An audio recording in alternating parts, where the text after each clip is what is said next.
हमारे साथ कुछ युवा हैं जो बाहर से भी आए हैं और लखनऊ के भी आए हैं, उनसे बात करते हैं किस तरीके से देखते हैं और क्या कहना चाहते हैं। मैं इस चैनल के माध्यम से देश और प्रदेश को ये बताना चाहूँगा, एक समाजवाद की विचारधारा को हिंदुस्तान में अगर किसी ने आगे बढ़ाने का काम किया, उसके जननायक रहे हैं माननीय नेताजी। तो यादव जी ये बताइए, जैसे कि पहले मुलायम सिंह यादव थे जब पार्टी के अध्यक्ष, और उसमें दमखम भी अलग था, क्या लगता है उनके जाने के बाद पार्टी में वो दमखम कम हो गया है? राष्ट्रीय अध्यक्ष जी अब तो वो ज़्यादातर धरातल पे ही काम करते हैं और ज़िले ज़िले जाकर कार्यकर्ताओं के यहाँ जाकर और सुख दुख में हर जगह शरीक होकर लोगों के बीच में जाने का काम कर रहे हैं और इससे हमारी पार्टी और ज़्यादा मजबूत होने का काम करेगी। मैं अनुराग यादव जौनपुर से हूँ। जिस तरीके सत्ता को संभालने में मुलायम सिंह सक्षम थे, वो अखिलेश यादव में कहीं कम देखने को मिल रहा है। जनता नहीं, आप ये गलत कह रहे हैं। जनता उनसे दूर नहीं है, जनता उनके साथ है। तो क्यों फिर भी दो बार आप अभी देखिए, लगातार हमारे राष्ट्रीय अध्यक्ष जी जमीन पर उतर के काम कर रहे हैं। लगातार शिविर के बाद शिविर, प्रशिक्षण शिविर चल रहा है। हमारी कोई कमी नहीं, गरीब आज भी हमारे साथ है, पहले भी हमारे साथ थी, जनता हमारे साथ है। और सुनिए मैं आपसे बता दे रहा हूँ, भारतीय जनता पार्टी लगातार तोड़ने की राजनीति करती है। भारतीय जनता पार्टी लगातार बांटने की राजनीति कर रही है। भारतीय जनता पार्टी लगातार हिंदू मुस्लिम कराने की बात करती है और गुंडे परिवारवाद की बात करती है। हाँ, हमारा समाजवादी पार्टी परिवारवाद है, लेकिन हमारे पिछड़े, दलित, शोषित, वंचित का परिवार है, जिसकी हक की बात की जाती है। यहाँ पर समाजवादी पार्टी सिर्फ किसी एक जाति धर्म की पार्टी नहीं है, सभी वर्गों को साथ लेकर चलने वाली पार्टी अगर कोई है हिंदुस्तान में तो सबसे बड़ी पार्टी अगर कहेंगे तो समाजवादी पार्टी है। क्योंकि समाजवादी पार्टी में ही दलितों का भी सम्मान है, शोषितों का भी सम्मान है, वंचितों का सम्मान है, जो पिछली पायदान पे हैं। अगर उनके हक और अधिकार की कोई बात करेगा तो समाजवादी पार्टी करती है। सम्मान है, हम मान लेते हैं सम्मान है, लेकिन वो जनता वोट के रूप में क्यों नहीं तब्दील हो रही? क्यों नहीं अखिलेश यादव को फिर दोबारा मुख्यमंत्री आप देखेंगे जनता समाजवादी पार्टी के साथ खड़ी है। हमारे जो काहे नहीं खड़ी है?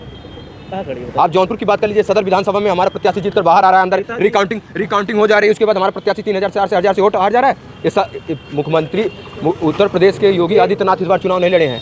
इस बार सरकारी तंत्र लगा कर उनके ऑफिसर लड़ रहे थे, डीएम लड़ रहे थे, एसपी लड़ रहे थे। ये कहना चाह रहे हैं कि बेईमानी की जा रही है आपके साथ? लगातार बेईमानी की जा रही है। उन्होंने अपनी इस बार देखिए घोषी में पूरी ताकत लगा दी, लेकिन जनता ने उन्हें नकार फेंकने का काम किया कि नहीं किया?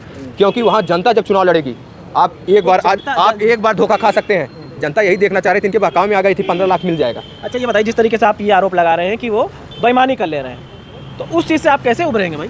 अब देखिए, आपका चुनाव 2024 में जनता लड़ने जा रही है, क्योंकि ये संविधान बचाने का चुनाव है। जनता आपको वोट दे देगी, जनता ने आपको वोट दे दिया, वोट को बचाएंगे कैसे आप? वोट को बचा लेंगे। कैसे बचाएंगे? वोट को बचा लेंगे हम।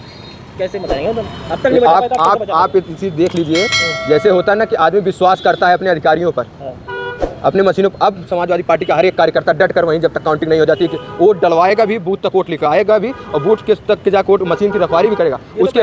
इसके बाद जो होता है ना काउंटिंग में सबसे ज़्यादा धाली रिकाउंटिंग करा के इस बार ये लोग किए हैं। अच्छा, तो ये क्या आपको मालूम थी? मालूम क्या, आपको नहीं पता है? आप भी जर्नलिस्ट हैं। आप लोग अगर आज सच्चाई दिखाना शुरू कर दें तो आज ही आपके ऊपर मुकदमा कर दिया जाएगा, आपके ऊपर FIR कर दी जाएगी। आप सच्चाई दिखाइए। तो भारतीय जनता पार्टी तो सिर्फ अगर आप हिंदू मुस्लिम करा दीजिए। और इस समय आप देख रहे होंगे भारतीय जनता पार्टी देवरिया में रोटी सेकने का काम कर रही है।